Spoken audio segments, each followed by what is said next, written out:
All right, guys, today we're going to be talking with Ryan Kirby. I have never talked to Ryan before, so when he hops on here, this is going to be the first time that we've talked, aside from a few text messages. And Aaron's talked to him. He kind of set the whole thing up, and then he had to show his house today, so he's busy doing that, which is no big deal, but we're going to talk with Ryan.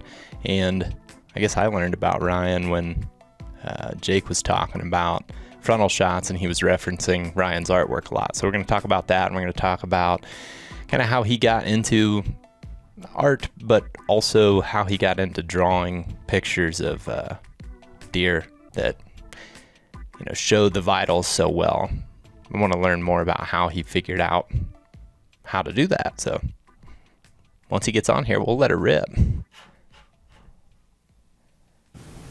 What's up, man? Yo, can you hear me? Yeah, can you hear me? Yeah, loud and clear. It sounds great. I can't hear myself now. We've been struggling to get my audio in my headphones. Yeah. What's the secret there, bro? Dude, I have no idea. Seriously, one day I feel like these apps work great, and I'm like, oh, no problem. And then like today, I had a different camera plugged in. Lost me. You there? Yeah. I hear you. I can't hear him. Classic. There we go. Back? Okay. Yeah, what we've been doing is like if I put the earmuffs on, I can hear you loud and clear, but I can't hear myself. It's like I'm on the range and can't hear, you know? Yeah. And I tend to yell.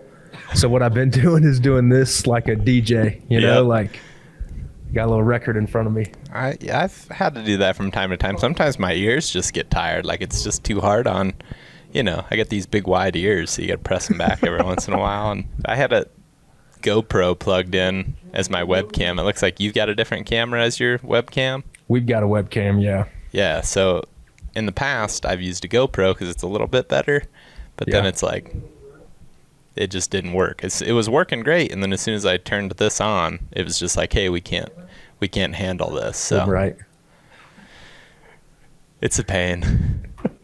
that might put me on disability, man. After this, be like, I can't see. I'll have an excuse though. My paintings suck. I'm sorry, dude. I was on a podcast with Zach, and I got blinded. Yeah, they had these lights on me.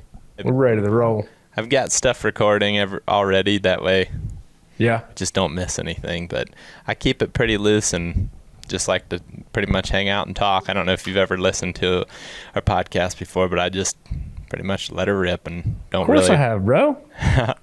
Don't really I don't really have any rules. I just like to have fun and talk and let the conversation go where it goes. So. Yeah, man. I'm a red-blooded American. Of course I've listened to the THP podcast. Oh, shit. I guess I didn't really know about your stuff until very recently. So I was doing a podcast with Jake. We were talking about frontal shots, and he kept referencing your artwork. And actually earlier that day, I think I had seen it for the first time. It was the like motion picture of the deer walking. Yeah. And I had just stumbled across that. I was like, oh, that's pretty cool. Okay. And then he starts telling me about it in the podcast, and I looked it up while we were recording. I was like, oh yeah, this is pretty awesome. So yeah, man, I appreciate it. Yeah, it's just a really cool, you know, visual for people. Yeah. That's all sketched art, and I mean, my animation skills are like zero, but you can do, you know, Photoshop has some animation deals, and so it's just a layer in Photoshop, and then you like tween in between, and then just kick it out as an animation there. So it's pretty cool. Yeah, that is sweet. Yeah, man. I guess before we get like too deep into the specifics of that though, tell me more about yourself and like kind of your story.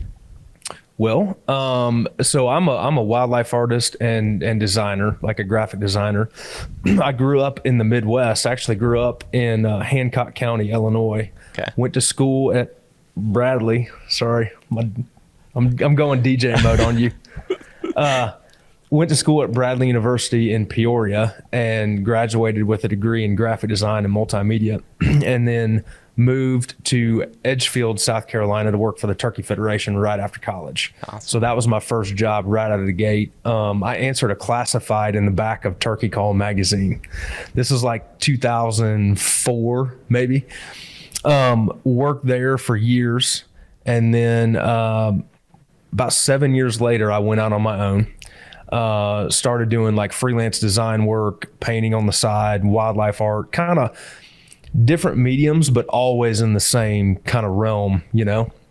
And then my wife and I met. We ended up settling down in Boone, North Carolina. So we're in the mountains of Western Carolina now. Mm-hmm. That's where we're at, man. We've got, so my studio, we bought an 8-acre place that had like a 4,000 square foot building. The dude actually had an airplane on it. It was his airplane strip. And so we renovated his airplane hangar, for lack of a better term. Yeah. And so we live and work here. Got 2 little kids that are running around outside as we speak and may interrupt. But no, man, it's good.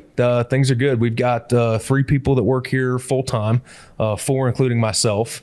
So yeah, we got a little operation nestled in the mountains. That's sweet. Yeah, dude. Yeah.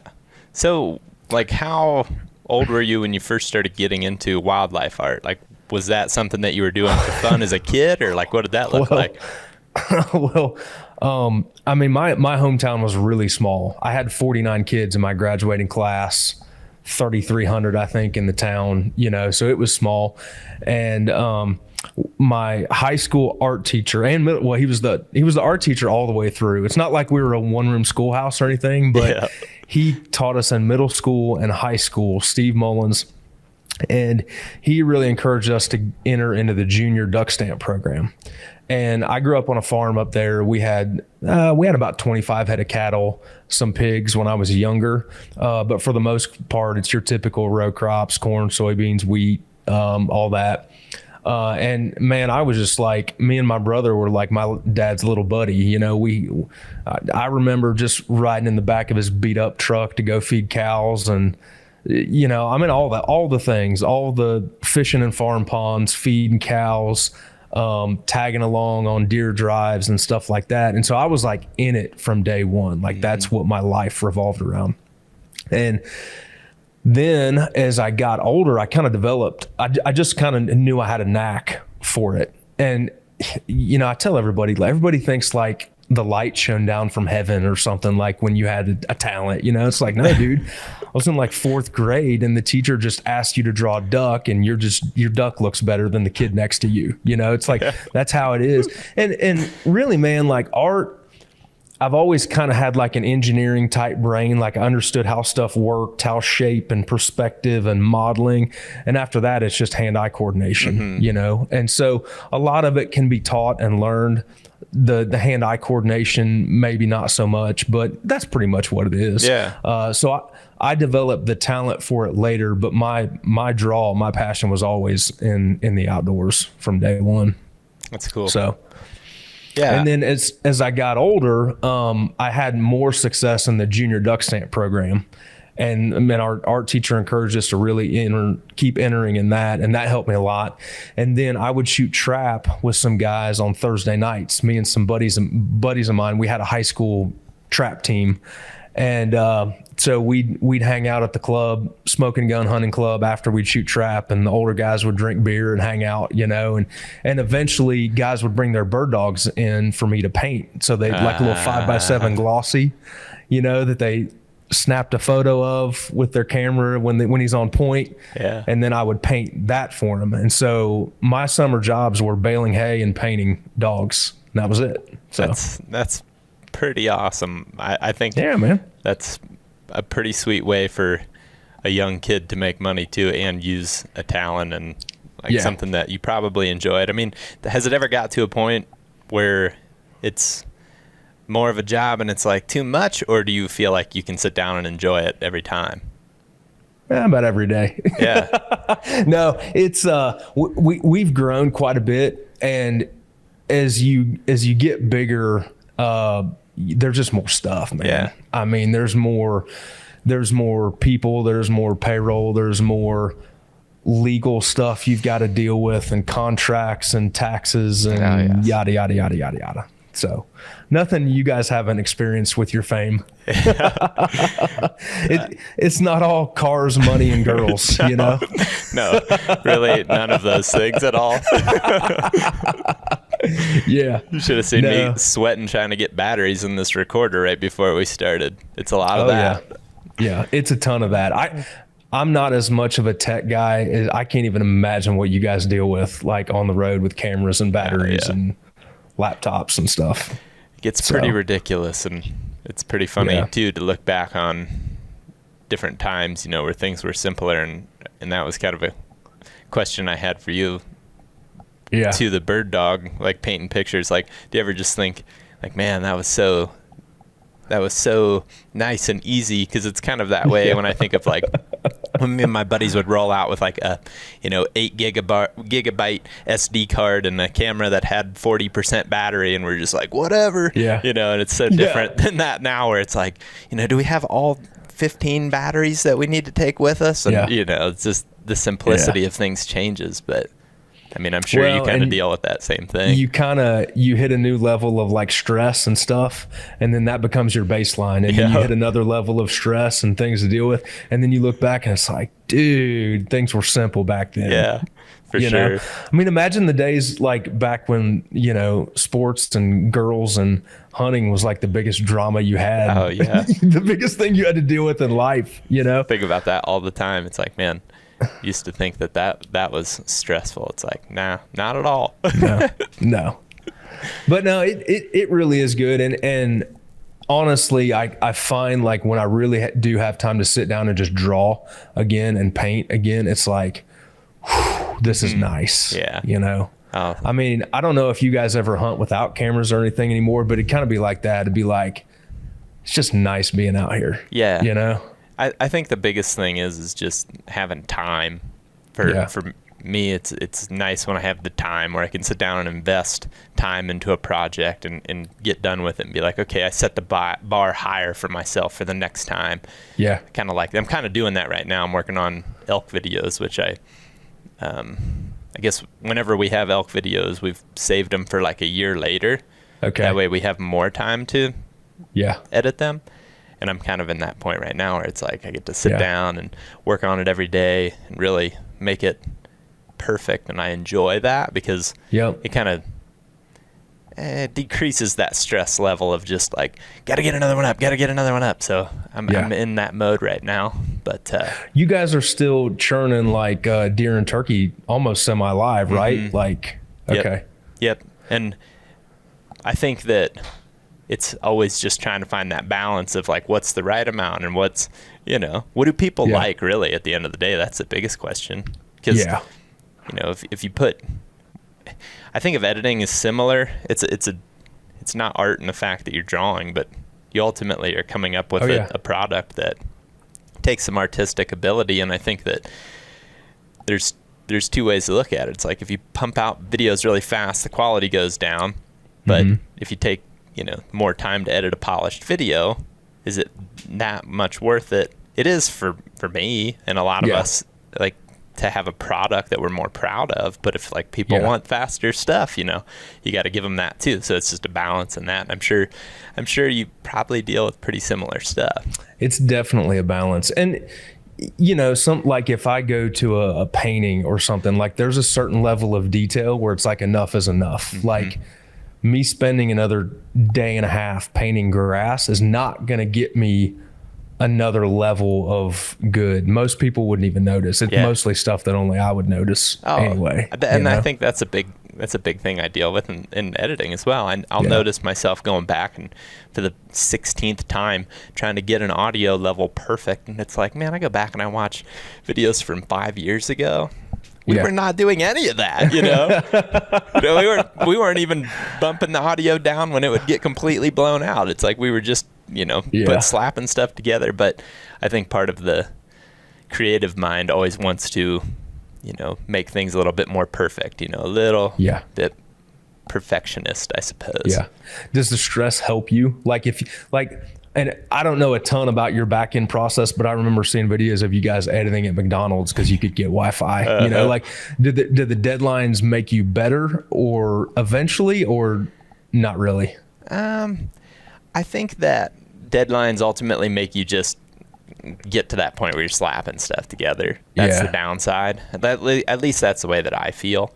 But if I have a little bit of time, if I have a loose deadline, I feel like I do well with that, because it's like, okay, there's a certain point where you can look to the future and say, okay, in the next couple days, like I got to wrap this up. And I think that's nice. But, you know, having that like real hard 1 day or 2 day after the hunt deadline, that can get tough. But at the same time, when we've done that, we work together well to take different pieces. So like, for example, if you're watching a hunt day of, that's by no means one person putting that together. It's multiple people working on different chunks to make it as good as possible while still getting up, you know, a full length video. But what about you? Does it help you to have a deadline? I push myself pretty hard, so I have a lot of self-imposed deadlines. Like typically my deadlines are like, because I've done a lot of client work over the years, and typically my deadlines were like pushing the client along versus the opposite. So I kind of like to grind and push through, and I'm a focused guy, so I cannot multitask at all. Either. So it's like I am focused on this thing, get that sucker out the door, and I literally don't think about it, and I go to the next one, and that's how I roll. That's part of the reason that I showed up 5 minutes late to this podcast is I'm on what I call an editing binge currently. I can't think about anything else. I mean, I'm doing it now, but it's like I have to force myself to get out of it. I mean, I was up till midnight working on a video last night just because I want to and I'm excited about it. And it's like when I have that, you know, when I have that, I guess, excitement level for a video to get done, it's like I don't want to do anything until it's done. I can't think of anything. Like I'm going to sleep thinking of the music. I'm going to sleep thinking of the different shots and what I got to do, you know, to close it up. And it's like just so ridiculous of a process, but I don't know. I think it's a good thing, but at the same time, it is hard to do other things. Like you said, I can't multitask very well either. One thing that I've found is I'd end up doing, so like I'll go to some events and shows and they do a thing called quick draw. And a lot of times I get invited like ritzy cocktail hours, like fundraising events, like for the Turkey Fed or Ducks Unlimited or something like that. And you're just like the cocktail entertainment is all you are. And you most of the time you have to paint a painting in an hour, start to finish, in front of the crowd. They want it done. And at this show called the Southeastern Wildlife Expo in Charleston, they auction it right afterwards.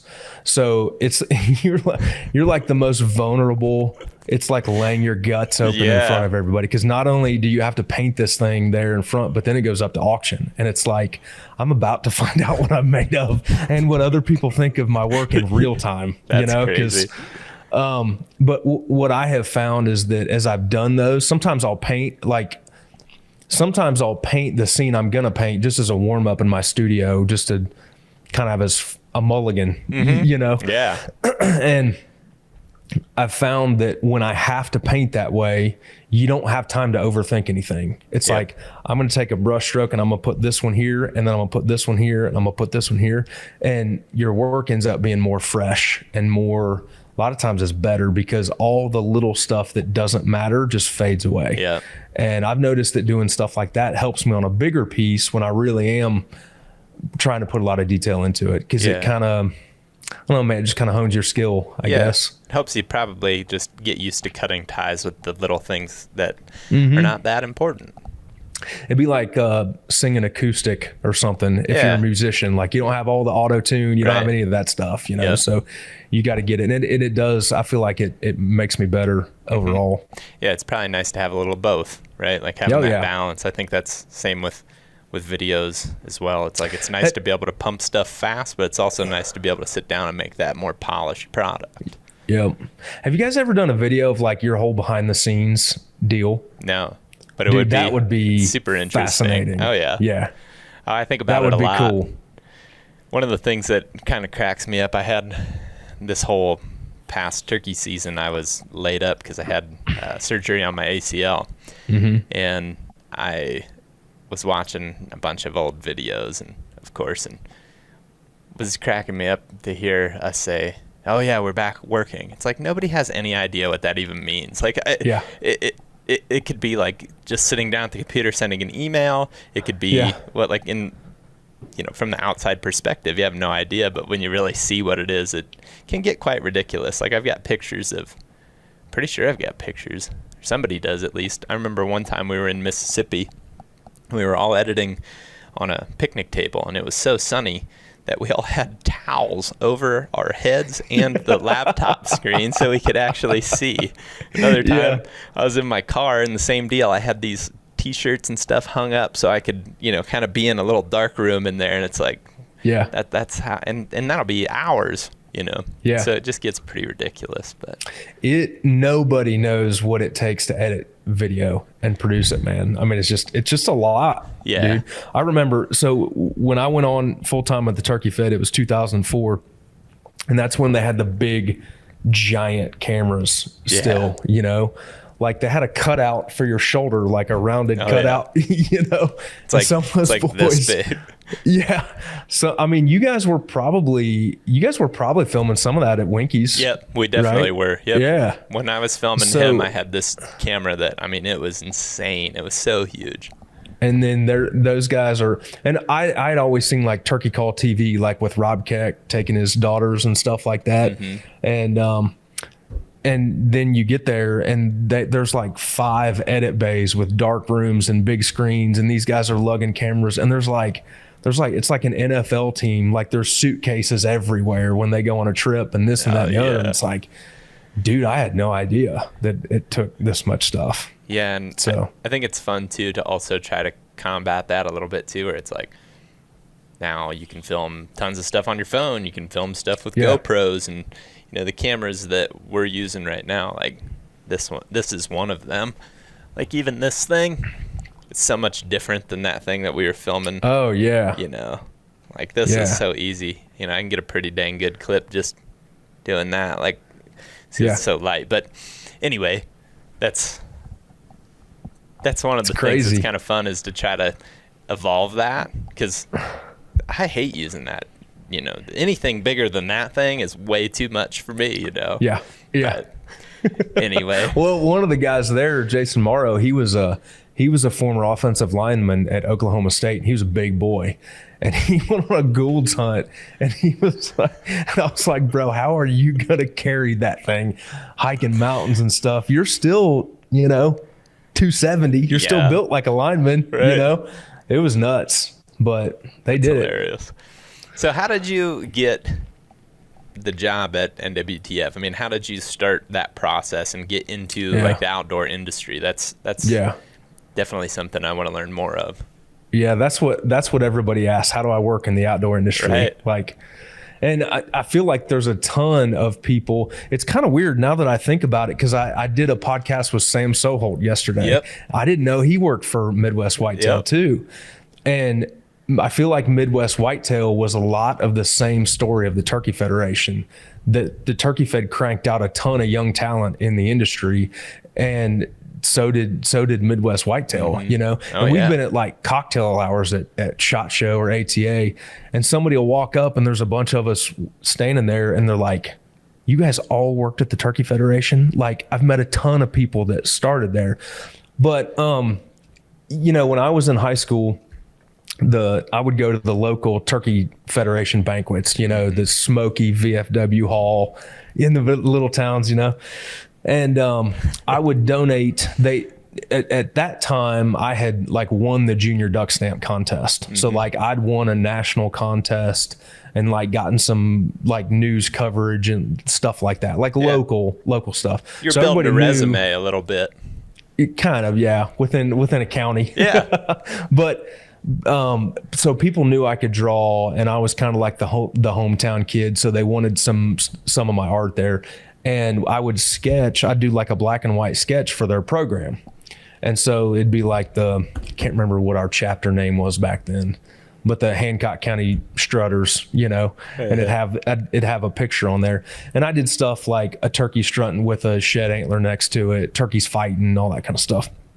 And I would donate the original. They'd get it framed and then auction it, and then they would use that art on the program cover. And I did that for a bunch of local ones, and then I did it for the Adams County banquet, and then I went to college and I continued to do it and send it back home. Well, in college, I went through a phase where I just like didn't know who I was, didn't know what I wanted to do with my life. Yeah. And I started out as an engineer at Bradley, then switched out of that. And then I found graphic design because I thought, okay, I'm going to try to get a marketable skill here that I can take to the job place without going cold turkey, starving artist trying to sell deer paintings and stuff. Yeah. I didn't want to do that. And I didn't really know how to do it. I mean, I'm a farm kid, dude. My mom was a postmaster. My dad was a farmer and drove a concrete truck. Like I wasn't like being groomed to be an artist or anything. So I had the degree in graphic design and multimedia, which would have been like Dreamweaver, Flash, Fireworks, stuff like that back in the day. And so the early phases of web design.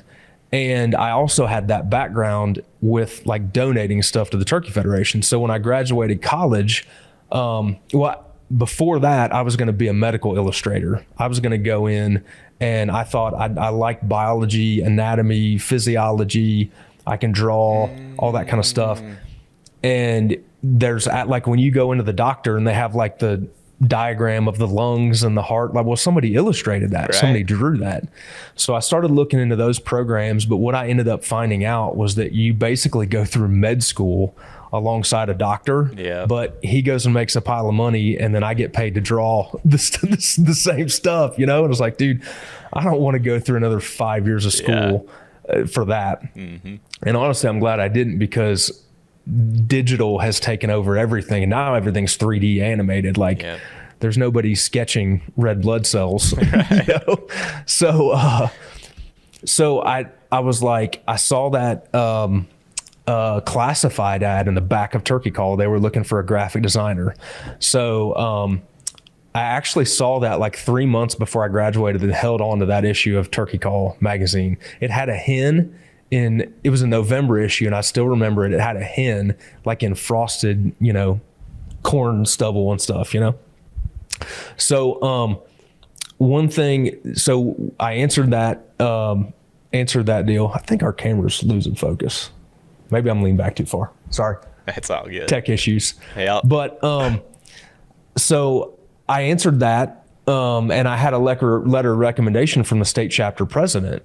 So I had the resume to do the design, which is what the job was for, but I could also draw, and I kind of understood like turkeys. So it was like kind of a no-brainer for them.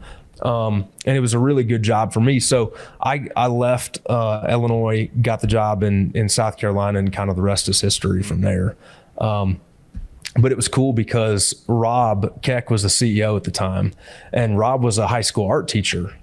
And so he had that artistic background. And I'll never forget the first day he asked me, because he was a real stickler with his turkeys, and he was never really happy with like other artists, what they've done with turkeys, because he was a turkey guy. Yep. And the first day on the job, he asked me, he's like, how many tail feathers does a turkey have? And I was like, 18. Why? And like, I was his guy from then on. I don't even know how I knew it, but like, he's like, okay, this young kid, this young punk knows how many. Yep. You're my guy. That's good. So, I actually, one of my first jobs there was illustrating his column in the back of Turkey Call.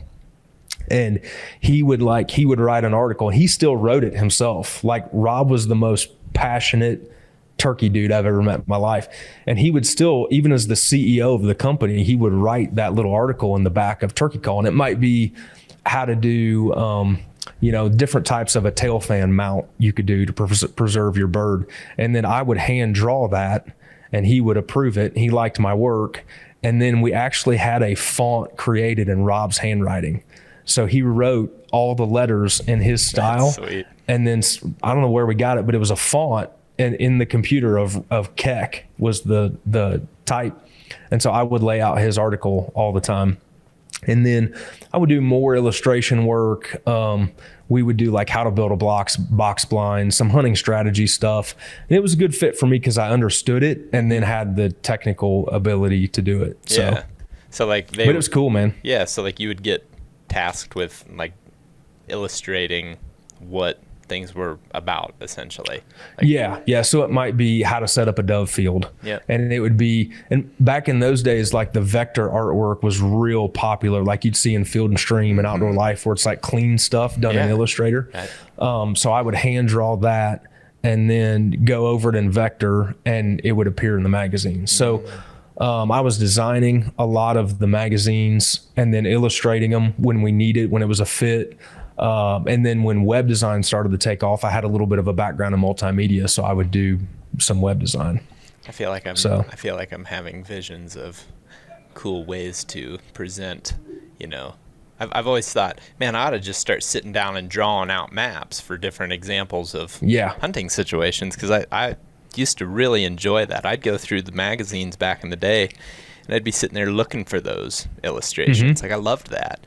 You know, I remember seeing things like, you know, food source, real basic stuff, but like food source, and then, you know, trail, and then bedding area and stand in between. And I remember really liking that because you could get this visual of what was being explained. And I feel like I learned better that way. So I remember really seeking that out when I was a kid, looking at magazines. And I feel that it would also be something that would be cool to add to hunting videos as well, as just more illustrations and things that kind of describe different situations. I think that's pretty sweet. Yeah. Well, and the advantage of it as an artist is like you can delete all the unnecessary stuff and then really call out the key stuff, where if you try to do that with a photo, like, you know, some of those overhead photos, you just see limbs everywhere, you know, but you can actually show the rivers and the trails and stuff like that. Yeah, for sure. And I think that, and just like giving people a visual is pretty important, because I can read things and pick up on it if I'm really interested in it. But like, for example, if you give me a textbook, I'm going to pick up and remember more of the pictures than I am the text, which, you know, is kind of is a little bit of a struggle when I was in school. But, you know, I always did better if you show me a video. I'm gonna take all that in, you know, or show me a drawing or show me pictures, whatever. And I think that, you know, that definitely helps people learn. So I think that's pretty cool. Yeah. How did you get into the video work? I thought Sam's story the other day was amazing, but I've never heard yours, honestly. So I started by, I guess, I was just telling somebody about this. I remember my dad having, you know, just the handheld cameras that would record on the little VHS tapes, and you punch those in. I remember watching those as a kid and always thinking, man, this is cool. And then as I got older and technology kind of evolved, I would say middle school time frame, my dad started using, and my uncle as well, they both started using like digital cameras. And like, you know, you look back at that and it's like so outdated, really. But just like those original, I guess we're taking a little bit better quality photo, and you could put them onto a computer. And when that was the case, they were going through different models of those, and sometime around probably 16 years old, right when we got all of my buddies got driver's license, we started going hunting together a whole lot more, because all of a sudden now we can just pick each other up and go, right? And I started just grabbing my dad's camera. It would also, at that time, those models were getting to where they could record video.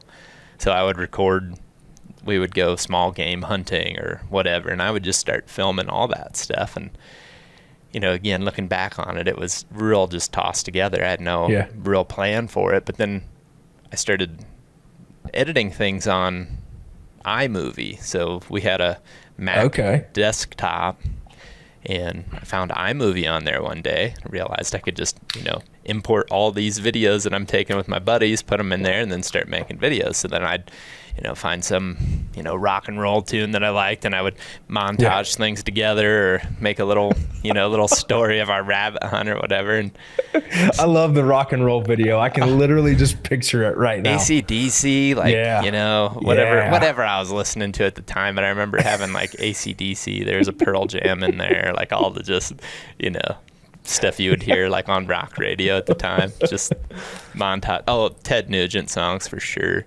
Yeah. Just funny stuff like that. And because I can picture it's not that exciting. It's just like you walking down the edge of a field, but the music is at 10. Epic. Epic.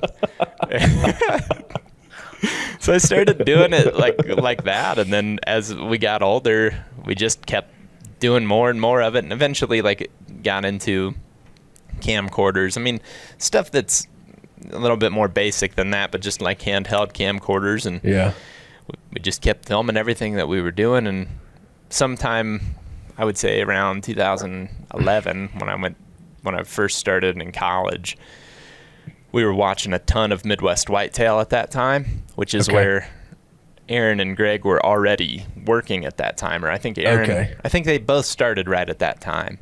So I was watching those guys, and I was watching them with my friend Ben, who I still hunt with, and he's on videos still a lot to this day. But him and I were watching that a ton, and we would start paying attention to what they were doing, how they were framing things, how they were putting the story together. So we just tried to mimic that. And then I just started applying for the Midwest Whitetail internship, and I thought, well, there's no chance I'm ever getting this, right? I mean, classic, I don't know, pessimist attitude, I suppose. And eventually, on my senior year, I got accepted for it. So did my friend, who was also like in my close friend group. His name's Michael Prente, and now he works for Randy Newberg. So we both were interns at Midwest Whitetail, but we had been friends at Ohio University for probably, I guess, 2 or 3 years at that point.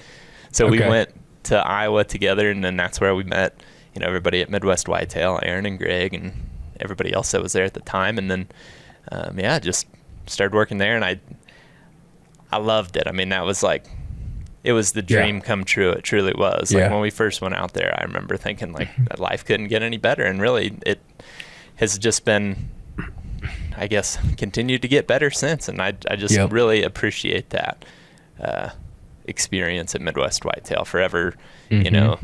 Will value that more than about anything, because it got me started, I suppose, and allowed me to have these new resources that I was never going to get with people that were more experienced, like Aaron and Greg. And now I just I don't know, look back at that, and it's like that simpler time, but still learned so much then, and it was awesome. The good old days. Yeah, man.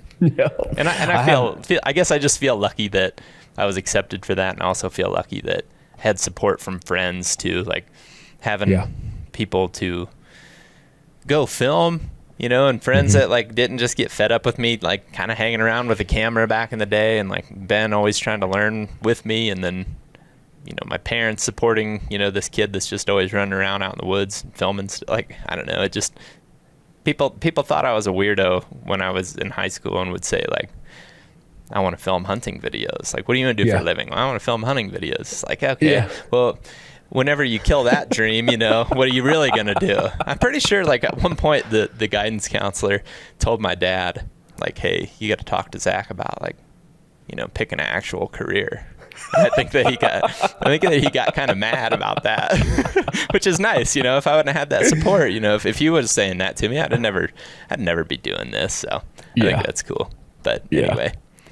That's crazy, man. I mean, I feel the exact same way about the Turkey Federation. And I mean, I feel like people would say the same thing about artists. I'm going to be an artist. Okay. Yeah. I'm going to be a fireman. I'm going to be good job, little buddy. I'll always have a job at the car dealership when you come back, but, when we went to the Turkey Federation, it was kind of the same deal, man.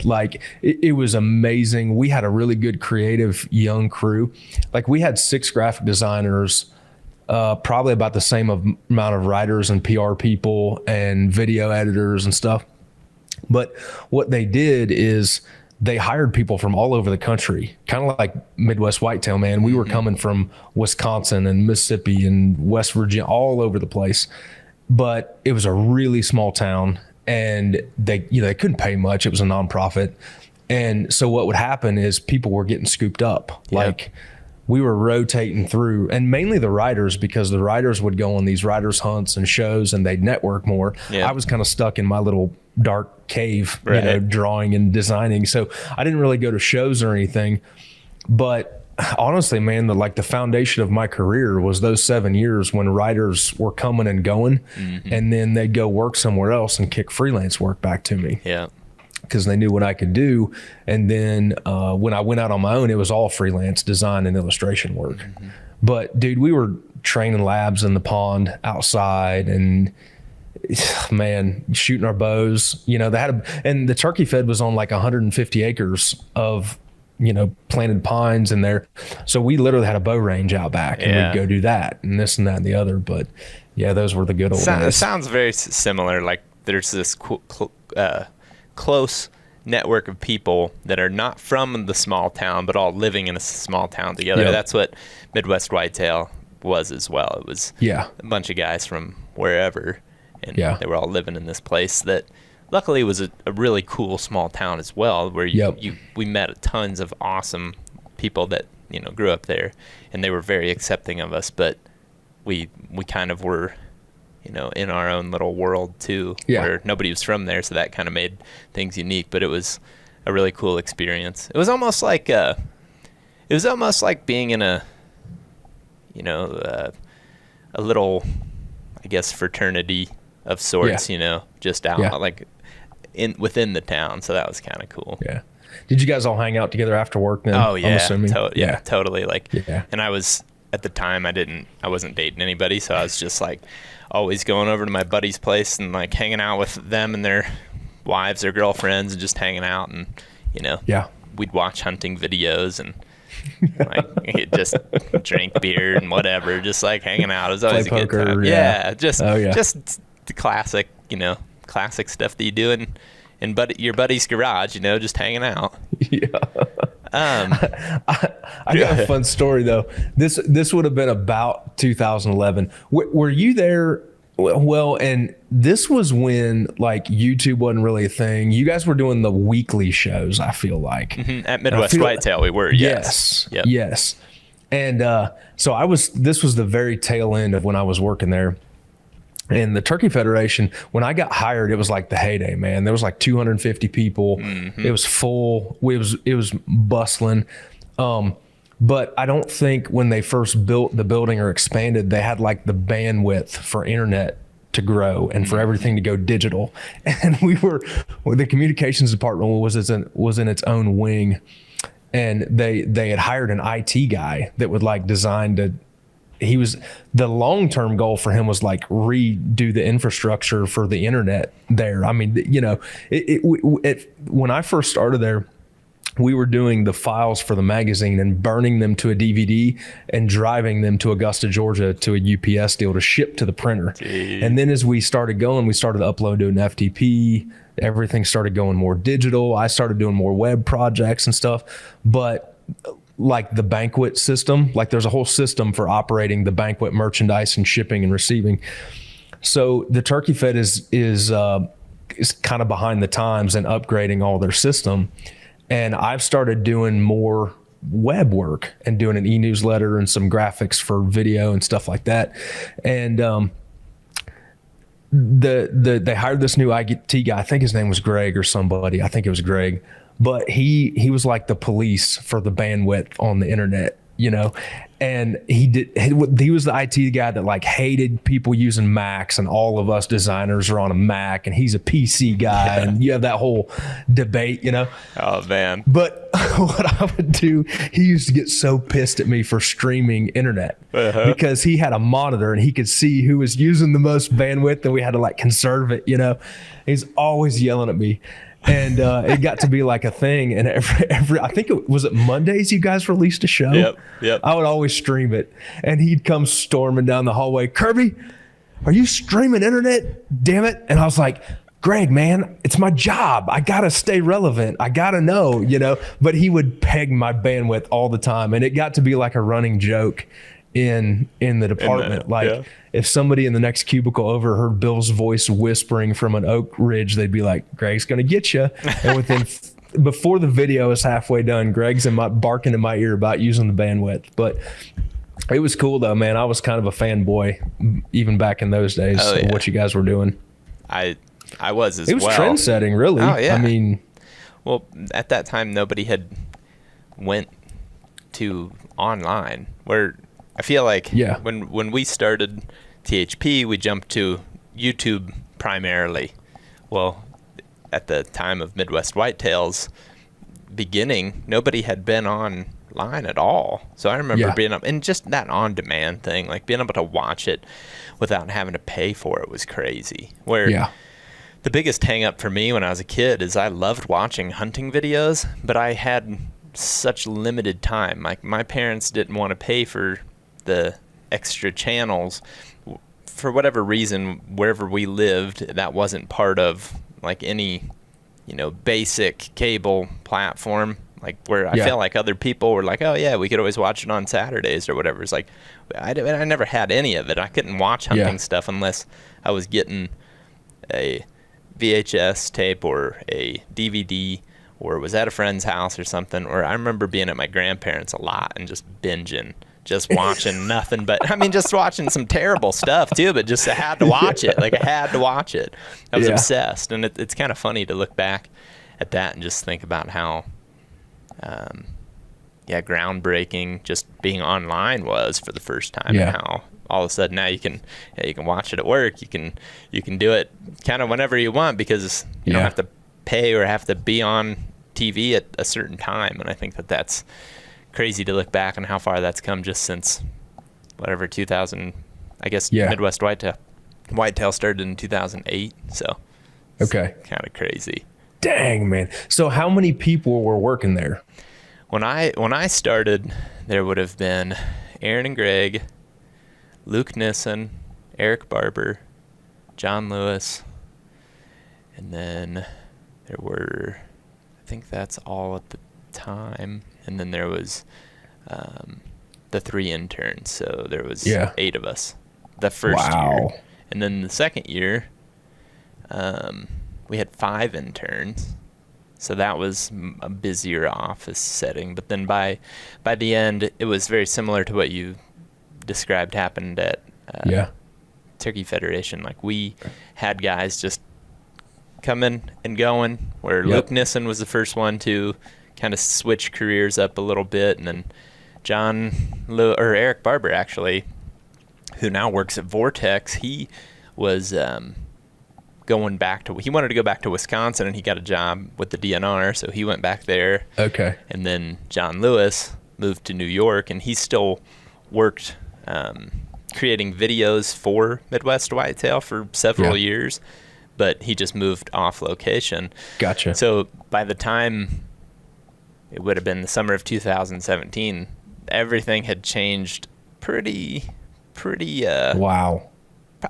Very different. Where all of a sudden, like the people that you're hanging out with all the time, you're just gone. I remember it feeling empty. Yeah. It was all of a sudden just Aaron, Greg, and I, and it was like, dang man, like this is way different than what it was just like a year ago, even. So, and that's fast. I mean, that whole thing is only 6 or 7 years. Yeah, that's fast. Yeah, it is, and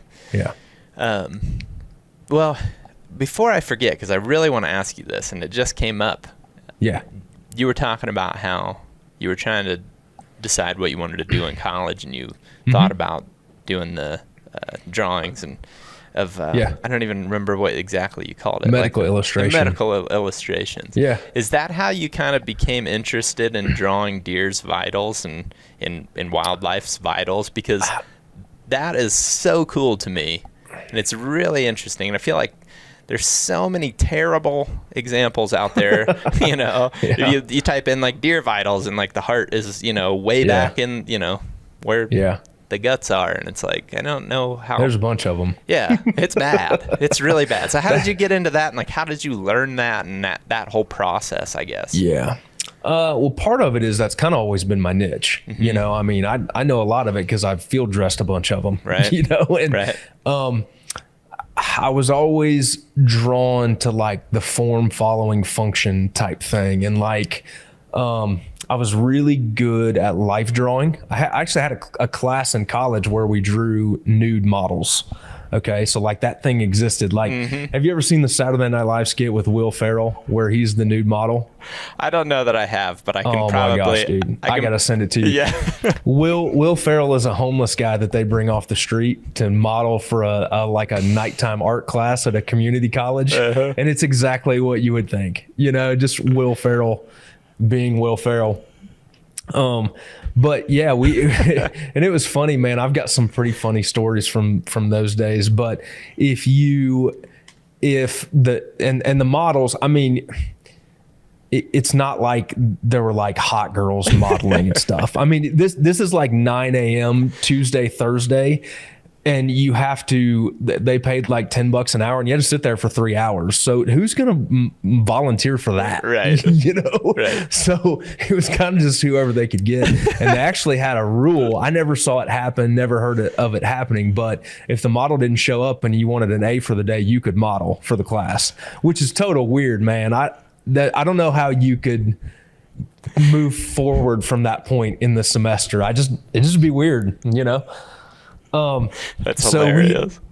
But the idea of that, the teacher would say, what we started in that class is we'd draw the skeleton. So you would find like you would draw like the skull, the points of the shoulders, the clavicle, the rib cage, and you would get the length and the proportions of the skeleton right, and then you layer the muscles on top of the bone. So everything starts with those fundamentals. And that just kind of resonated with me. Like I understood that. And, you know, I played sports in high school and I worked out for that kind of stuff. So the idea of muscles and bones and agility and movement, like I always liked that aspect of it. When I started doing some of the vitals, that was actually my first job when I was ready to go out on my own. And it was kind of like you, like at the Turkey Fed, it was getting different. A lot of my friends had come and gone. I was loaded up on freelance work. I was working till midnights and going to work the next day and making more money.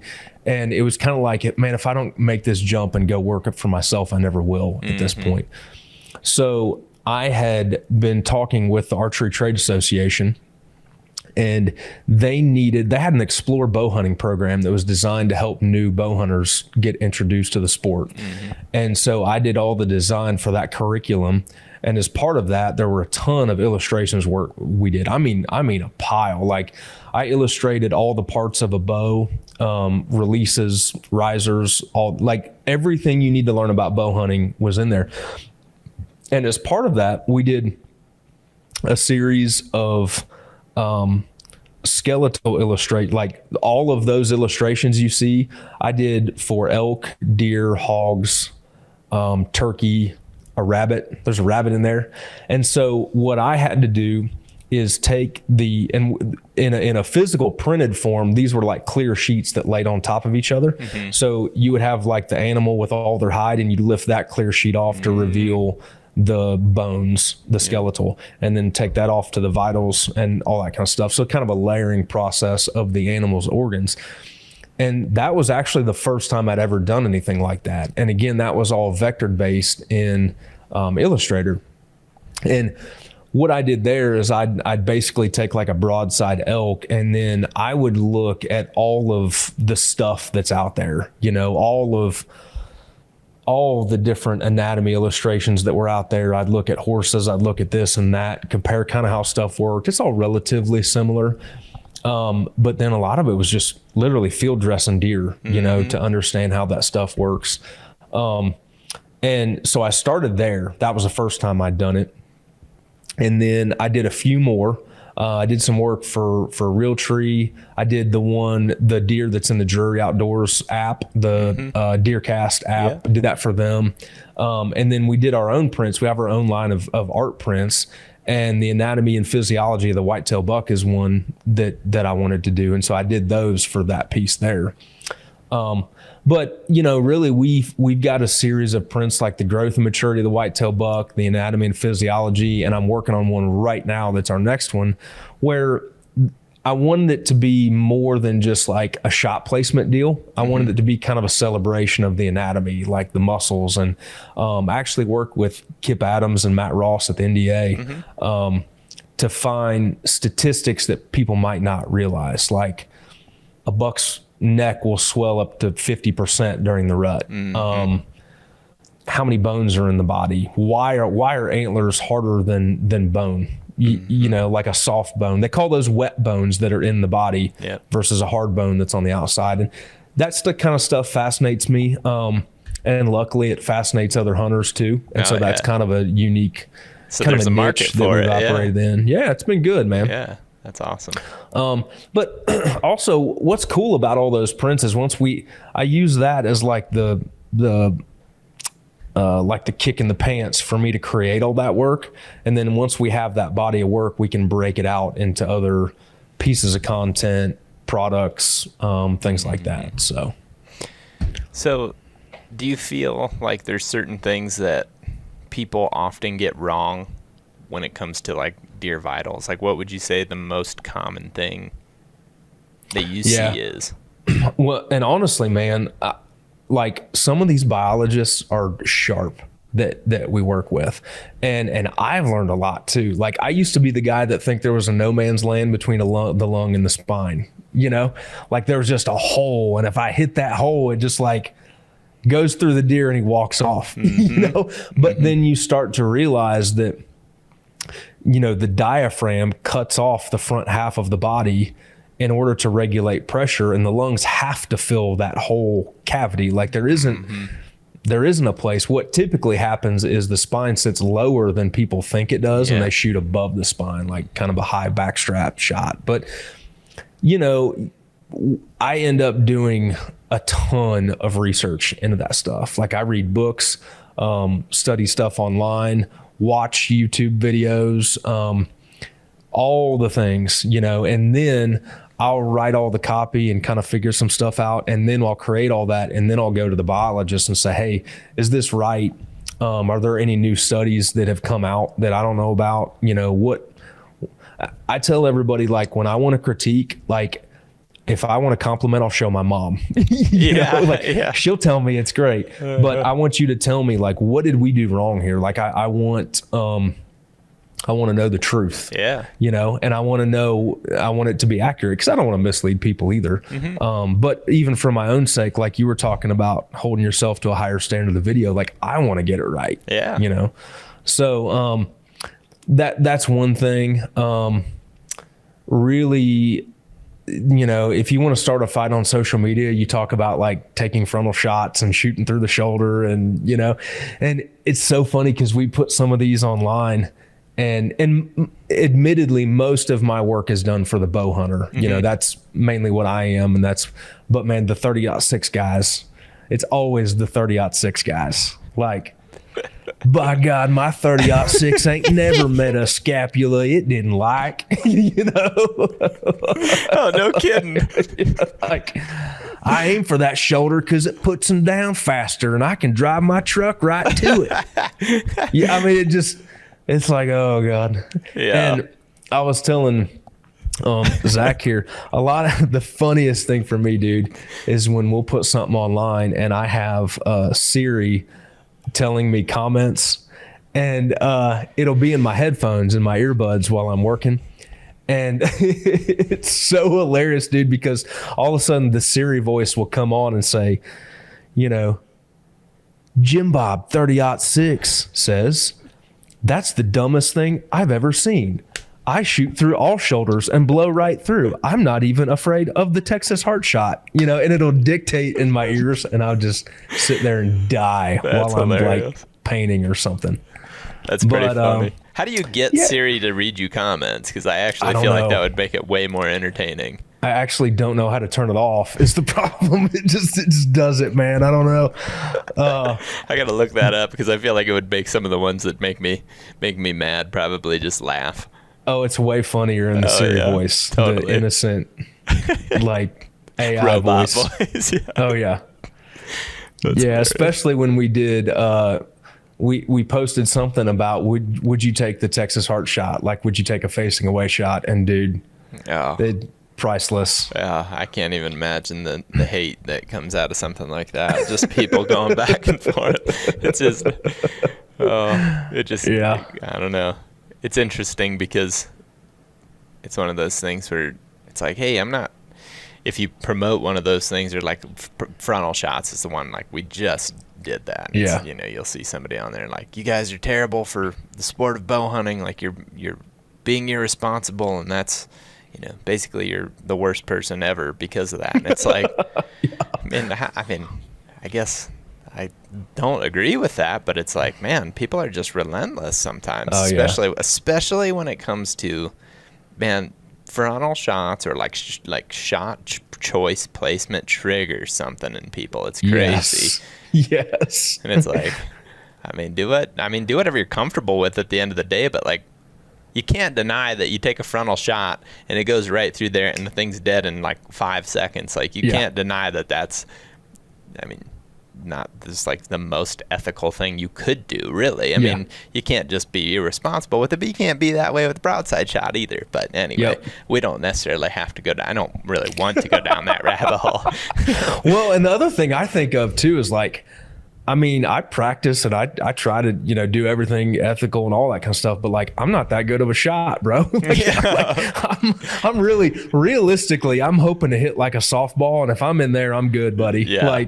I'm not the guy that's like, well, if you go 1 inch back from that front shoulder blade and up about 3/8 of an inch, that's your money spot. That's where I put it. It's like, dude, I don't know if I've ever put an arrow there, Well, and it's like, it's so easy to sit and say certain things, but in the heat of the moment, it's like, there's days where it's like, you have better control in your decision making than others. And some days you're just like worked up. There's so many factors that go into it. And I think it's just to say one, that you've always got a level head and you're always putting the pin on a very specific spot. To say that, I think I said it in the podcast that we did. It's like, I don't think that you're being truthful, that if you're saying that, and if you're not, then I guess like something's different about the way that your mind works in the heat of the moment, because like mine varies so much from situation to situation. So but something else that I was going to ask you is like about paying attention to detail. Do you feel like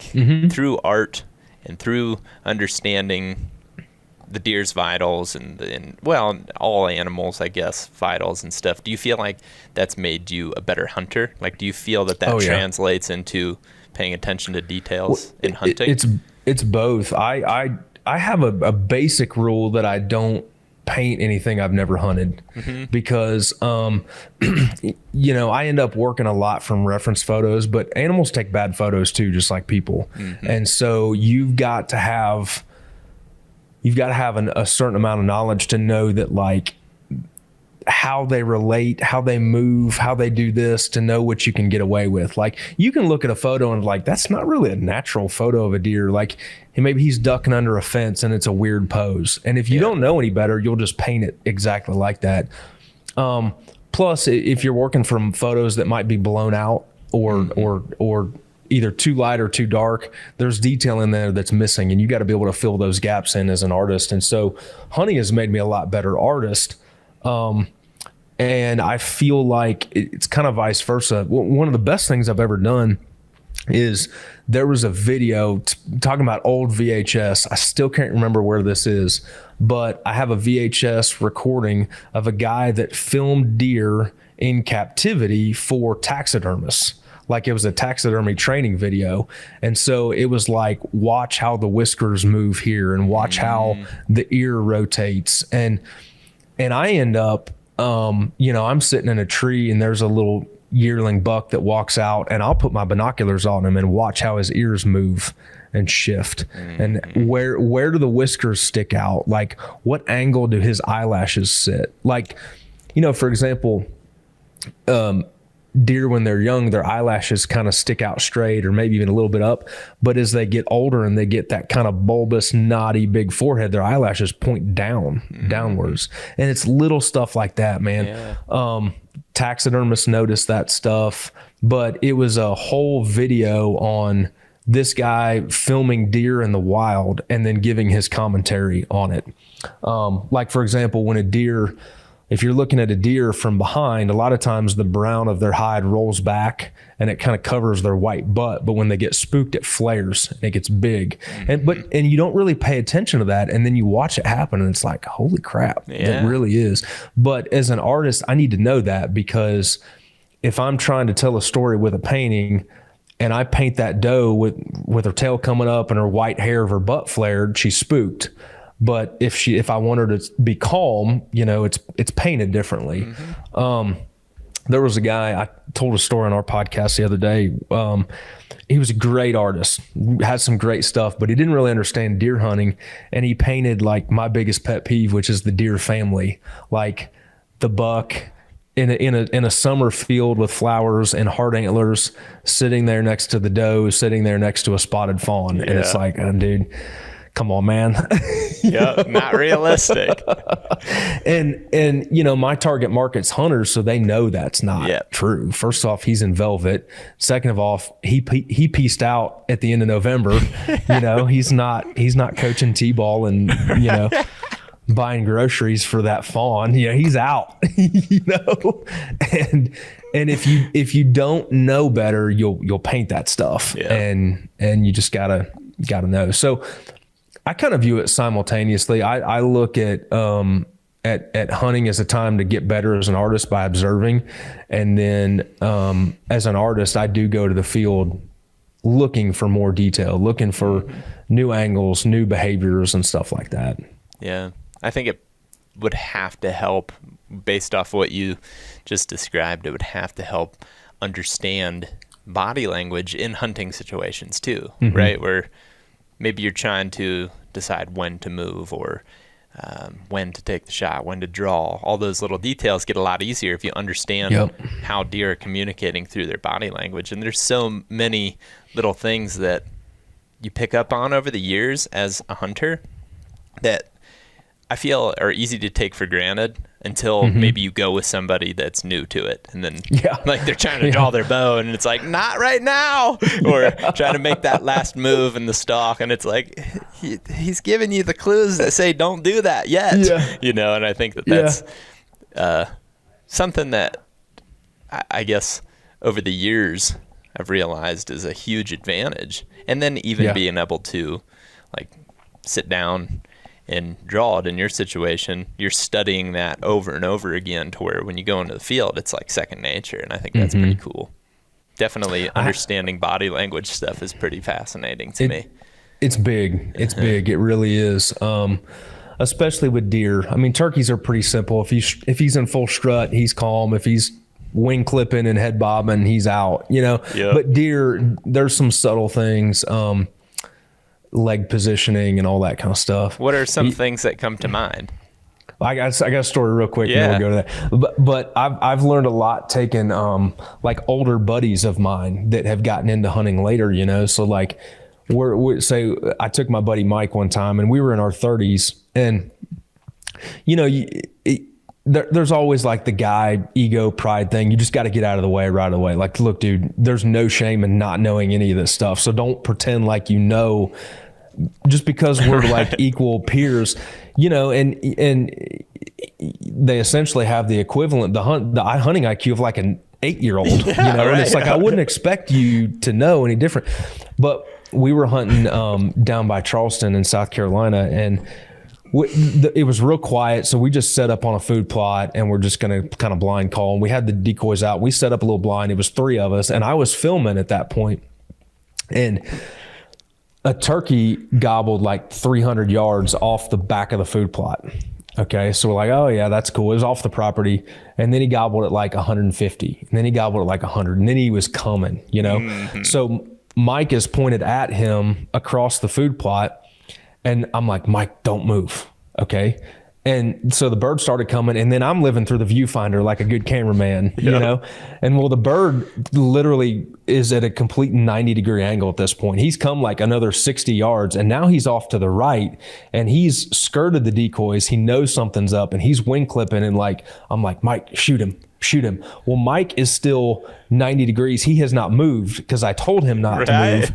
And he, you know, you or me are out there, and I know that you're tracking him with the gun barrel, waiting on the signal to kill him. But like, they don't know any different. And so that's what you told him. That's what I told him, you know? And it's like, God, never realized that. Like, that's something that you take for granted with experience. And I mean, you guys are all killers. I'm sure that you guys, all of you, can go out and almost read each other's minds by now. You've hunted with each other so much. Yeah, the reading each other's minds is a helpful thing when you're hunting with other people, and to all of a sudden jump to different experience levels is when those little things are highlighted, right? Like, like you have to not track the turkey to track the turkey the next time, right? Like, you have to fail in that pretty much exact way. But to your point earlier, people get a bit of a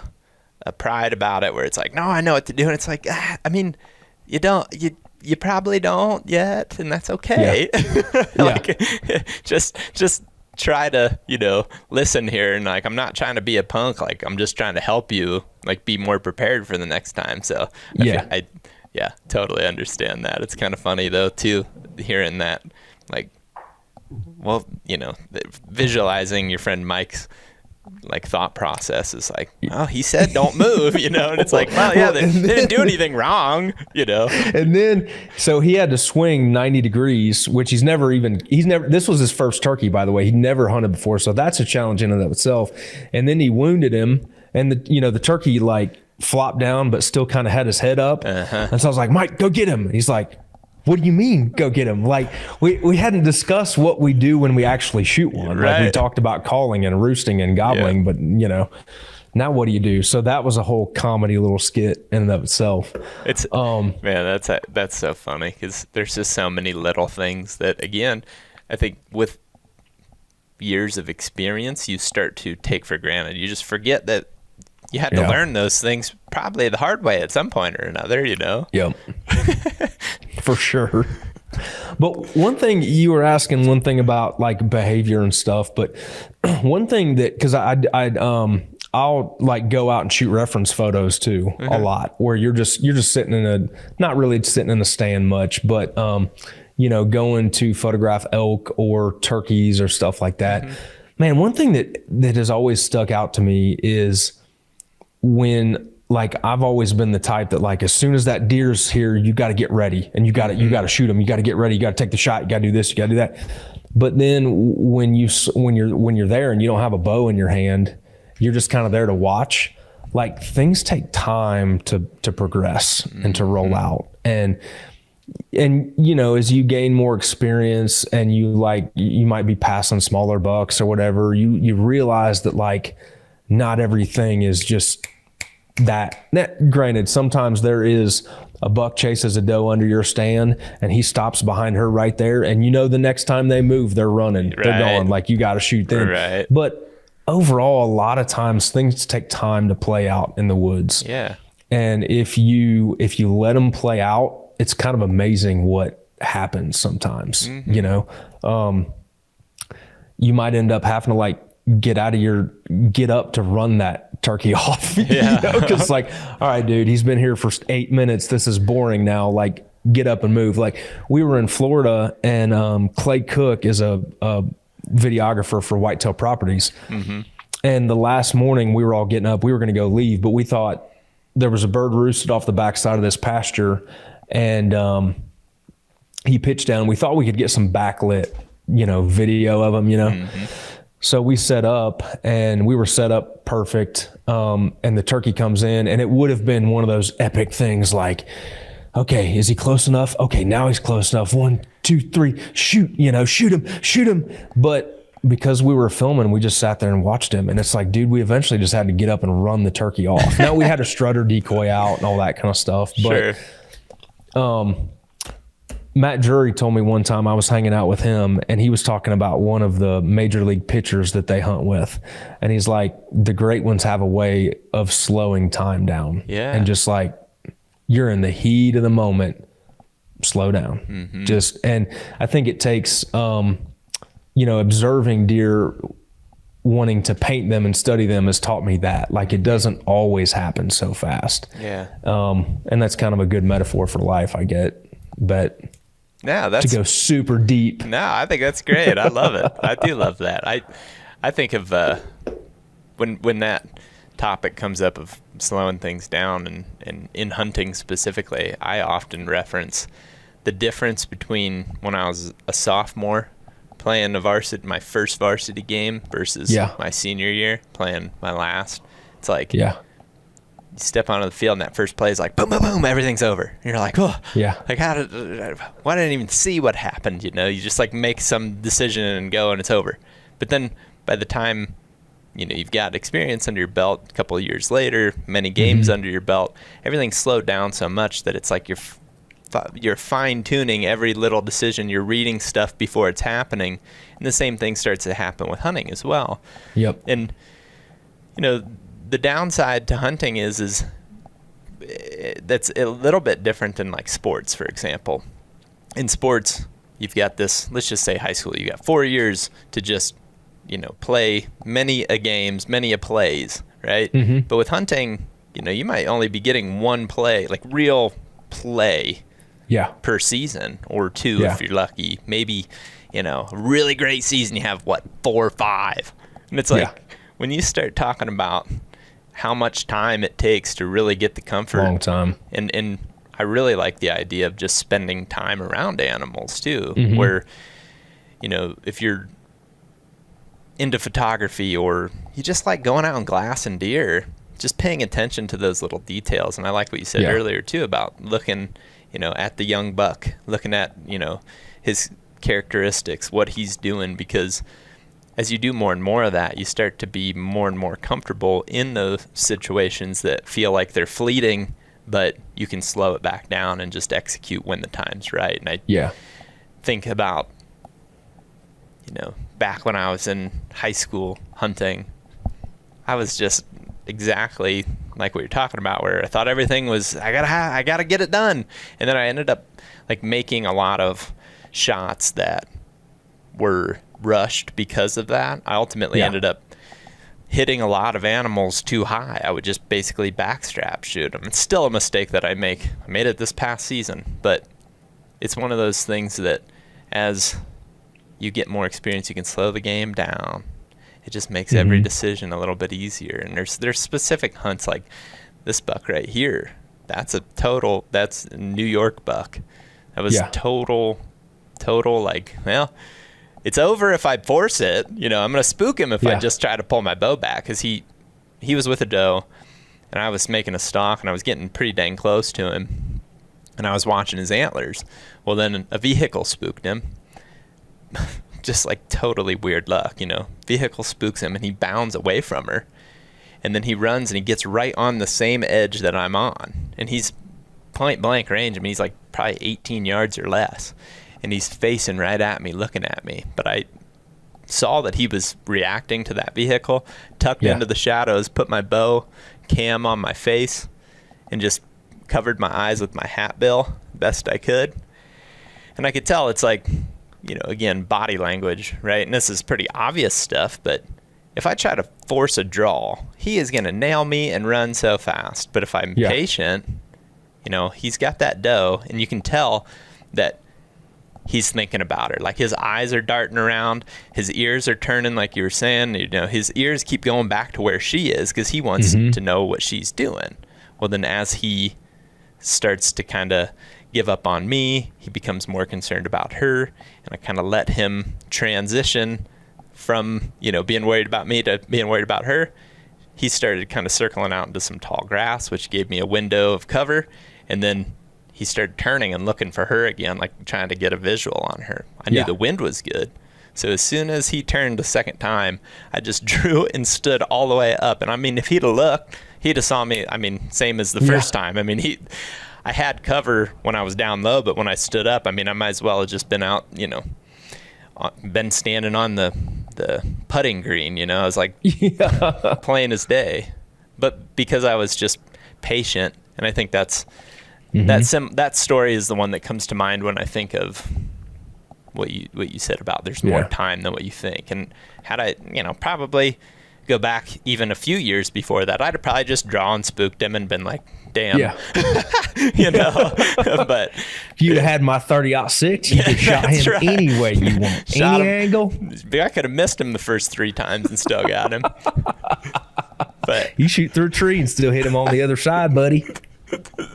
Oh shit, that's hilarious. But no, it one thing I'm trying to think too, like some of the other things I like to study, but one thing as an artist that you want to try to do is convey weight in an animal.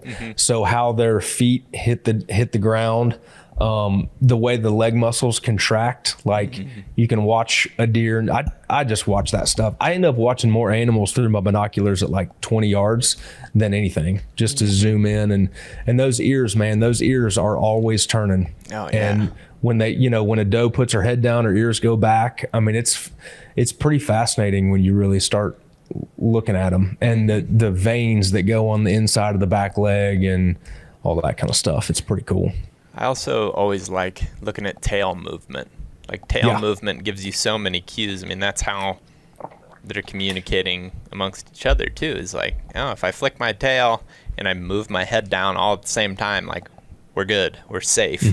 But on the other hand, if eyes are up, ears are up, looking real alert, we're not safe to move, and I think those are real basic level, but like I'm hoping to continue to learn more and more until I can't go outside anymore, because all those things are just so valuable as a hunter, and obviously are as an artist as well. But when you can like watch even other people's footage, like it doesn't have to be your like your experience necessarily. Like the same thing's going to happen with a white-tailed buck that's on TV as what's stepping in front of you. I mean, they're going to act pretty much exactly the same. They're going to communicate in the same ways with those different cues and body language things. I think that is probably something that isn't talked about enough. So it's cool that you get such a in-depth look at that. Yeah, man. I think it's cool too. You guys hunt from the ground a lot. I bet you guys have learned quite a bit hunting from the ground versus a stand. It definitely makes you or not. Maybe you wish you were in a tree. I don't know. No, man. I love hunting on the ground. There's like nothing better to me than that. It's just it's such a fun fun difference in the whole game that like I knew for so long. I think is a big part of it is you get kind of comfortable with the style, and then all of a sudden you have to kind of relearn the whole game. And I think that it's ultimately made me, a lot better and a lot more comfortable in a lot of situations. Yeah. Be able to go from turkey to deer to elk or pronghorn, whatever it is. Like you can jump easily from different species, even just because some species call for a more mobile approach, like turkeys and elk for sure. Yeah. Allow for more mobile hunting. But if you do, continue the practice through deer season, I know that has helped me feel more comfortable.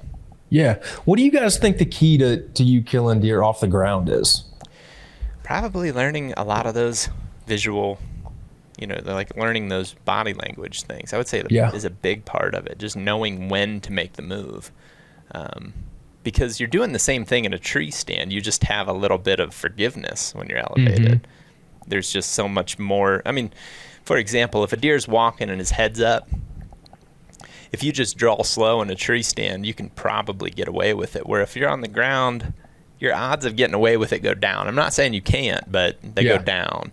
You just have to kind of play it more like a turkey. Okay, his head goes behind a tree, now I'm drawing. Or if maybe he's looking the other way, and now's when you draw and you get yourself into a position. And I think also just I mean, the biggest thing is ultimately experience, like knowing how to put your body into positions that, like, first and foremost, you can draw the bow.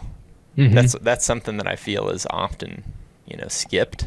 It's like, how do you set up, or how do you still hunt? How do you stalk? It's like every move has to be planned in a way that you can always draw. You have to draw a bow. I mean, or even a gun for that matter. Like, you have to be able to get the weapon up to where you can actually pull off a shot. And I think that's something that is easy to skip over. That's probably one of the topics that I would enjoy diving, way into the details of more than anything, because I think there's a lot there that when we first started, I didn't necessarily know how to put words to it because I was still really learning a lot of it. And I really hope that I continue to get better. And that's my goal, is to get better at those things. But I do feel like I've gotten better at finding words to describe those little details, I suppose, if that makes any sense. Yeah, it totally does. Do you guys feel like, do you ever sit back and analyze, like, the way you brush in, the way you sit, the way you do that? Or is it more like, we're going to sit in the right spot and just not move? I would say being in the right spot is more important than, did I lose you? Can you hear me still? Yeah, I got you. You hear me? Yeah, it just it froze for a sec. I was afraid that I lost you. It's Zach's fault. Like, THP Zach, not you Zach. So I think that when you're picking a spot, being in the right spot is probably more important, but ultimately just using whatever cover you have and then just being smart with your moves, because especially when it comes to deer, turkeys are different, but elk are even more forgiving when it comes to eyesight. Okay. It's like deer just can't see that well. And I think as tree stand hunters, we give them way too much credit. They're good at seeing certain things. Like, they're good at seeing a silhouette that's sticking out like a sore thumb, like at the top of a ridge even. You can be feet on the ground walking across the top of the ridge, and they'll bust you from so far away. It seems like there's no way that could be real. But up in a tree, the same thing happens a lot, and then we're like, oh, they can just see so good. Well, you can also just be standing up against a tree and a deer walk right up to you, but if you're not moving, it doesn't really know what's going on. So I think like location, number one, and then also ease of drawing and being able to maneuver your weapon in ways that actually allow you to get a shot off is also right up there at the top.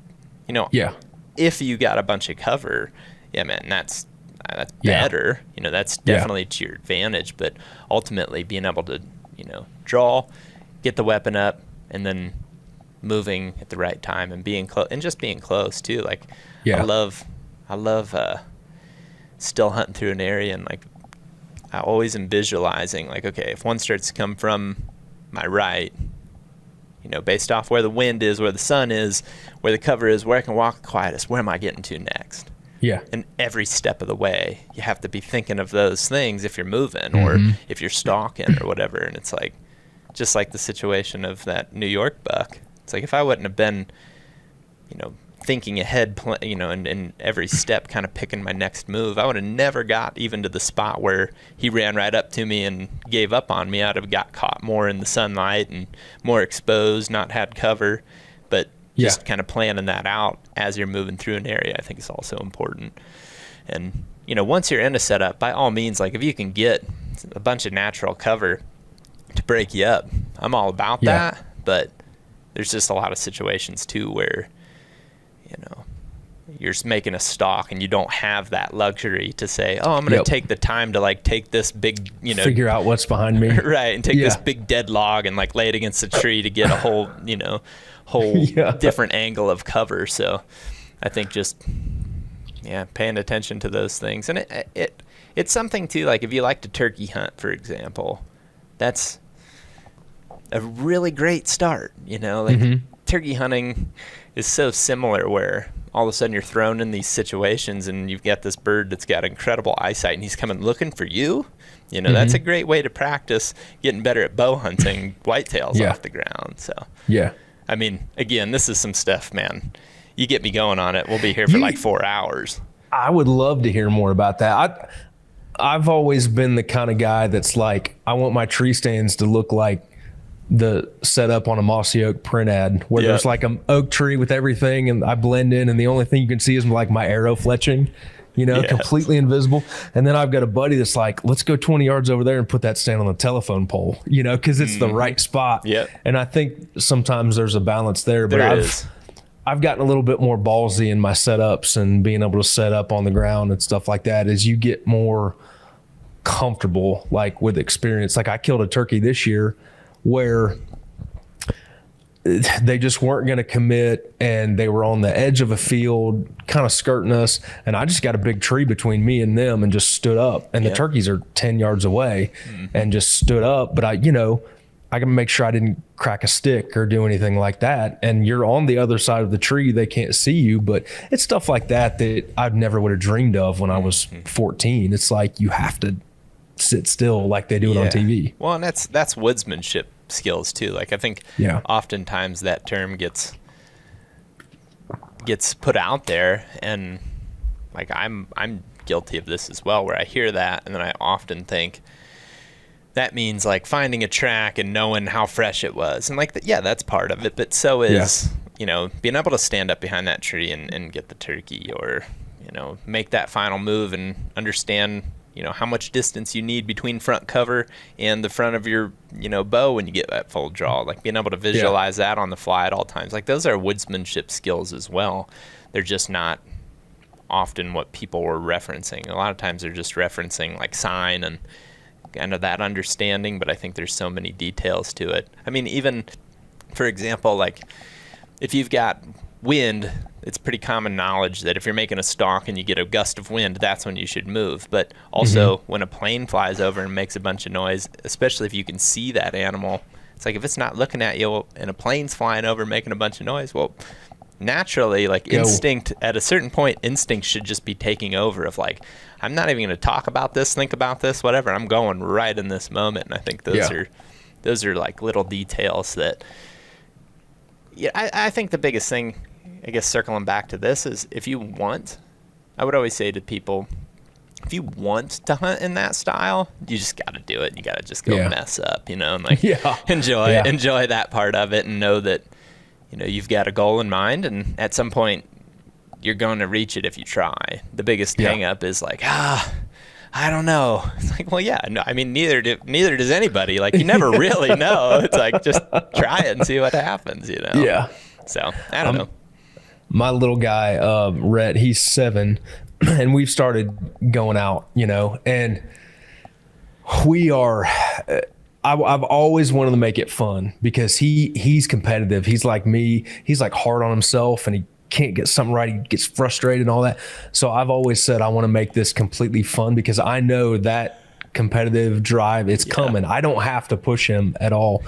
But we're also kind of right on the border of like let's go walk through the woods and throw sticks, and you better sit down and shut up, boy, if you want to kill this turkey.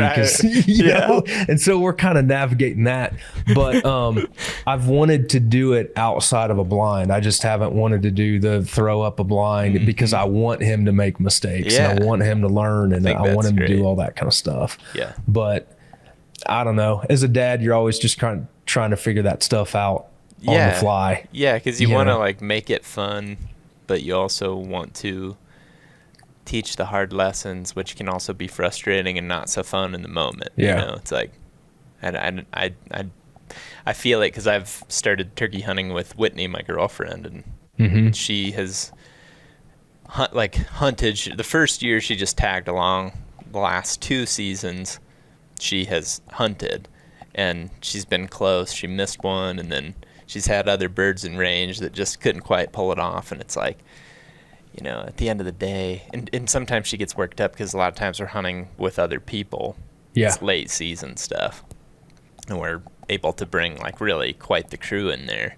And she'll sometimes get upset and be like, you know, there's so much pressure. And it's like, no, but like we've all been through all those mistakes. Like, we want you to experience that stuff because that's ultimately going to make it better or make you better and make it more rewarding when you do have success, you know. So, that's cool. Yeah, I took Rhett, I guess it was last spring.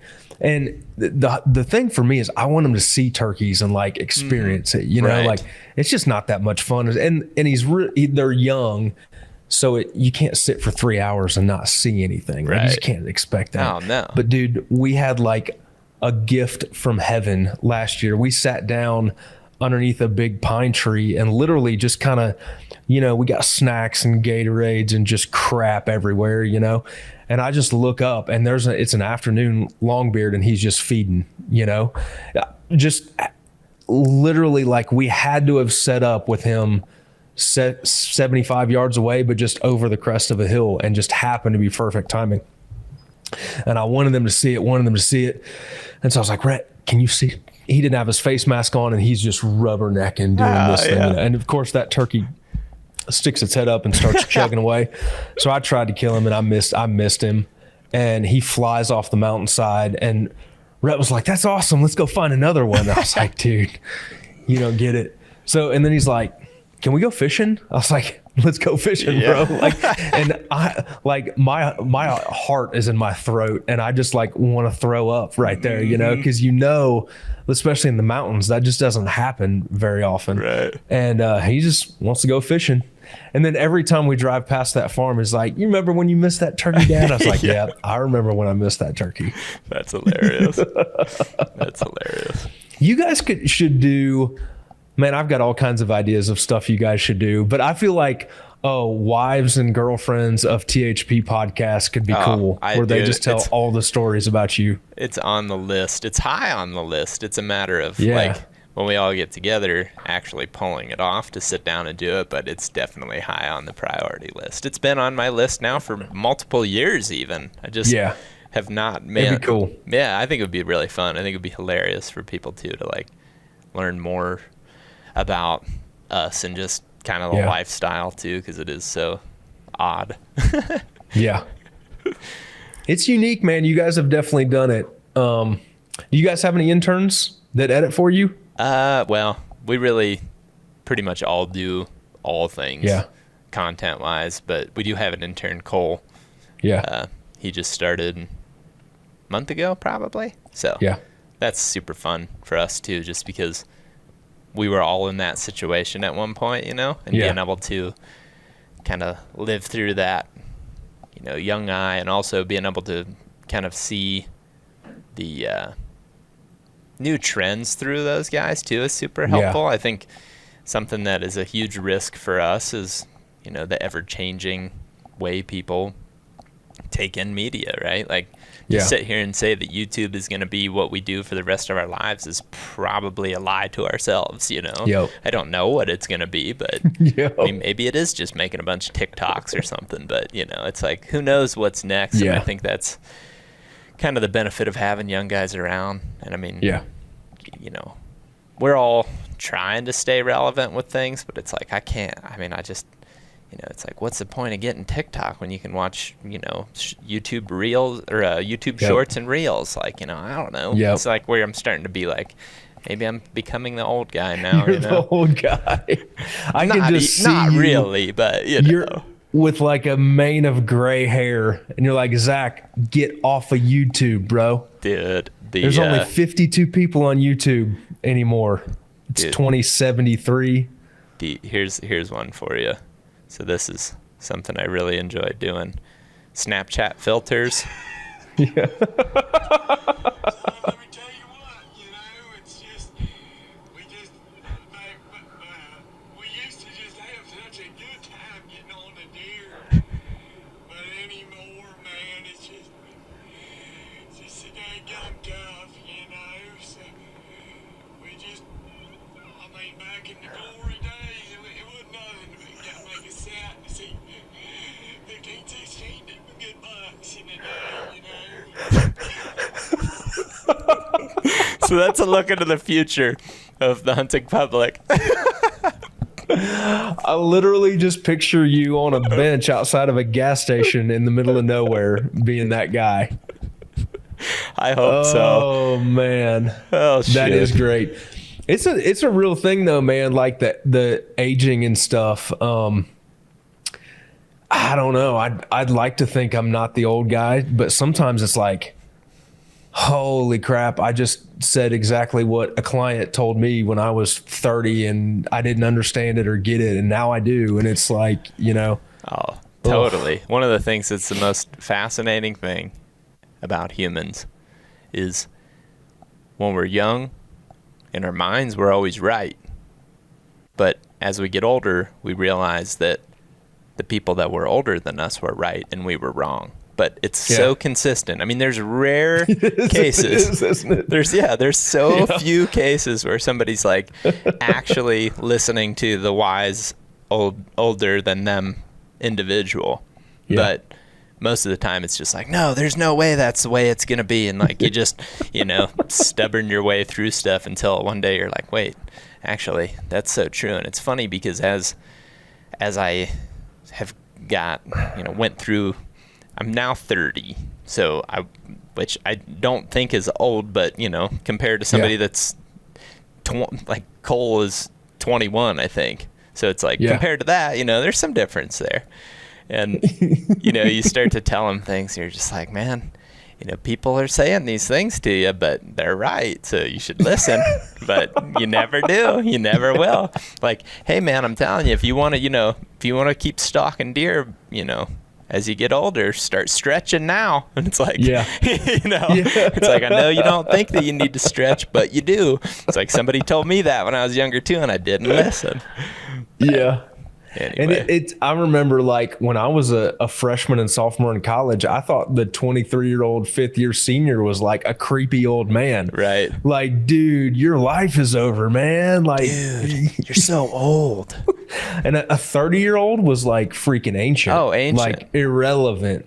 And now as I'm older, like I'm 41 and I'm like, look at a 70-year-old, it's like, yeah, you got 20 good years left. Yeah, dude. Yeah, that's I feel like I'm starting to do that as well, where I'm like, oh man, like, there's a lot of there's seeing this person that I once would have thought was super old, like my dad's now 57. And I remember like when I was a kid, somebody that was 57 was just like, whoa, that's an old person. It's like, I don't think of my parents as old, or even like my aunt and uncle is not like, it's just so funny to think about how much your perspective changes as you do get older and realize that you were just a dumb kid, just like everybody else was a dumb kid.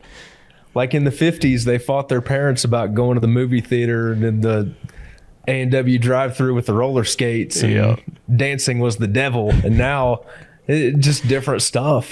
Stuff, but all the same, core story at the end of the day. Yeah. One thing that I think is cool, though, and I feel like you guys have done a really good job of bringing this back, is I feel like a lot of the retro stuff is cool. Like I kind of feel like we went through the days of,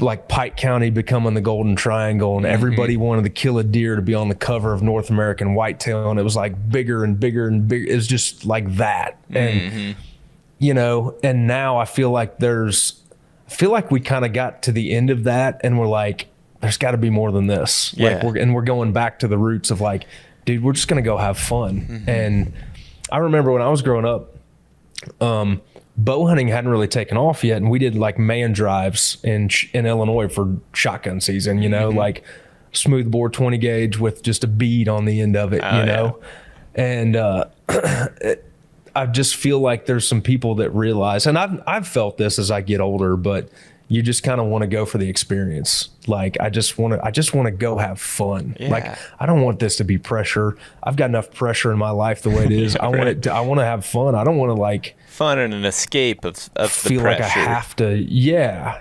And having kids changes it too. But it's like, yeah, dude, I don't want to turn this into work. Like I don't want to feel pressure to kill a certain deer or this or that or the other. Like if I do, great, I'm going to try, but it's like, I just want to enjoy it, man. I'm on freaking vacation. Right. Like this is vacation for me, and I don't want to ruin that. And talking about like big bucks and stuff too, where when all the focus is on that, it is really easy to discourage hunters that live in western North Carolina, where a buck is probably just never going to grow the grand total inches of antler that the Pike County, Illinois buck's going to grow, right? Like, they just, not to say that there's not big bucks there, and I think that's something that I've been lucky to feel pretty content with for a long time, is that not every location has the same type of look when it comes to a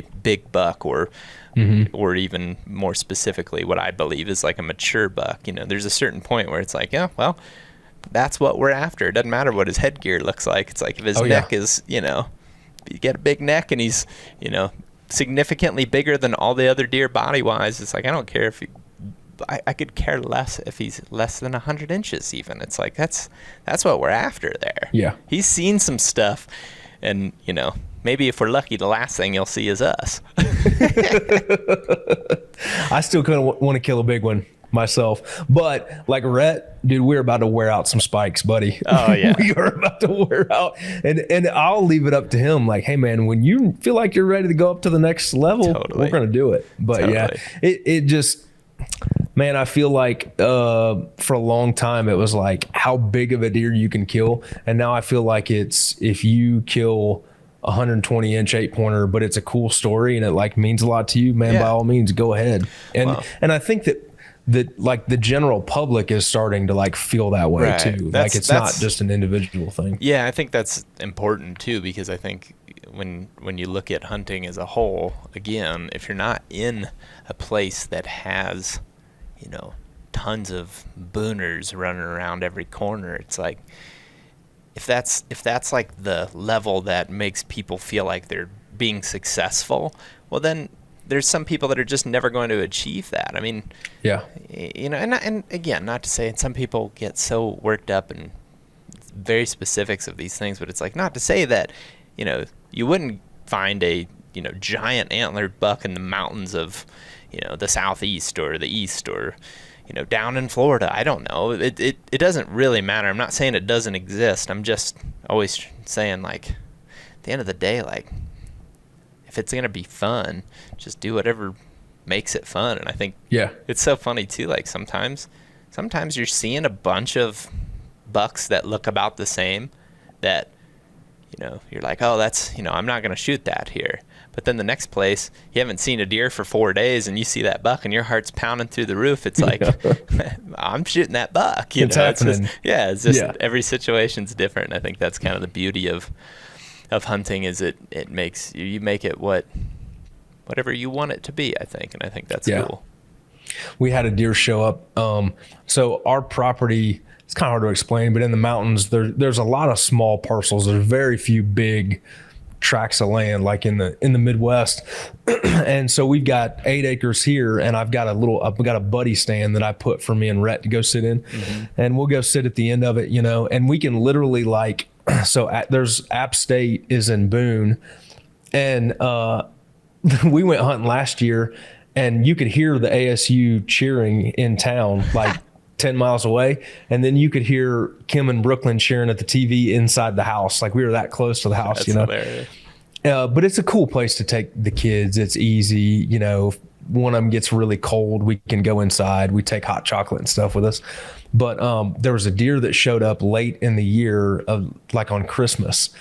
And man, I got like obsessed with this deer over like, man, I want to kill this deer. He ended up being, I found one of his sheds. He was a 140 inch 9-pointer, and I've been more worked up over that deer than I have any deer, because that was a big, he's old, dude. He just swayed back, just looks like an old bull, but it was really cool to see. And you also, like, it's the mountains of Western Carolina, man. There's 120 inch 8-pointers everywhere.